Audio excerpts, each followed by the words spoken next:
ଏଠି ଗୋଟେ ଭଲ ଯୋଜନା। ଆମେ ଯେଉଁମାନେ ସବୁ ଭୁବନେଶ୍ୱରରେ ବସିକି ଚିନ୍ତା କରୁଛେ, ଗାଁରେ ପଇସାଟିଏ ନଥିବାରୁ ବାପା ଭୋଜିଟିଏ ଦେଇପାରୁନି, ତୁଳା କନ୍ୟା ବାହାଘରଟିଏ ବି କରିପାରୁନି।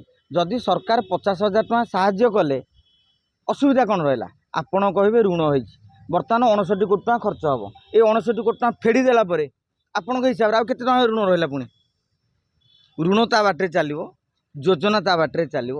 କାହିଁକି ନା ଏ ଯୋଜନାରେ ମଧ୍ୟ କିଛି ଲୋକ ଉପକୃତ ହେବେ।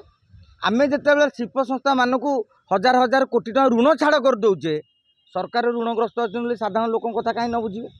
ତେଣୁ ଆମେ ସେ ଦିଗରେ ମଧ୍ୟ ଚିନ୍ତା କରିବା ଦରକାର। ଗାଏ ମୋଟ କହିଲେ ଗରିବଙ୍କ ପାଇଁ ଋଣ କରିକି ଯେତେ ଯୋଜନା କଲେ ବି ସରକାରଙ୍କୁ ସାଲ୍ୟୁଟ୍ କରିବାକୁ ପଡ଼ିବ, ବାହା ଦେବାକୁ ପଡ଼ିବ।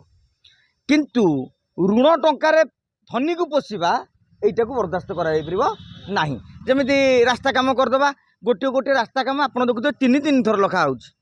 ଏଇ ମଝିରେ ଦେଖିବେ ରୁଦ୍ର ମହାରଥୀ ବର୍ତ୍ତମାନ ତାଙ୍କ ଚପଲ ବୁଟ୍ରୁ ମଧ୍ୟ ସେ ପିଚୁ ଦାଗ ଛାଡ଼ିନି, ସେ ଯେତିକି ଜୋରରେ ନାପିକି ତାକୁ ଛଡ଼େଇଲେ। ଏବଂ ଆପଣମାନେ ଦେଖୁଥିବେ କେମିତି ପିଚୁ ଉପରେ ଗୋଟେ ପିଚୁ ପକେଇକି ଗୋଟେ ଭାଣ୍ଡାମି ଚାଲିଛି। ତାକୁ ଜଗନ୍ତୁ।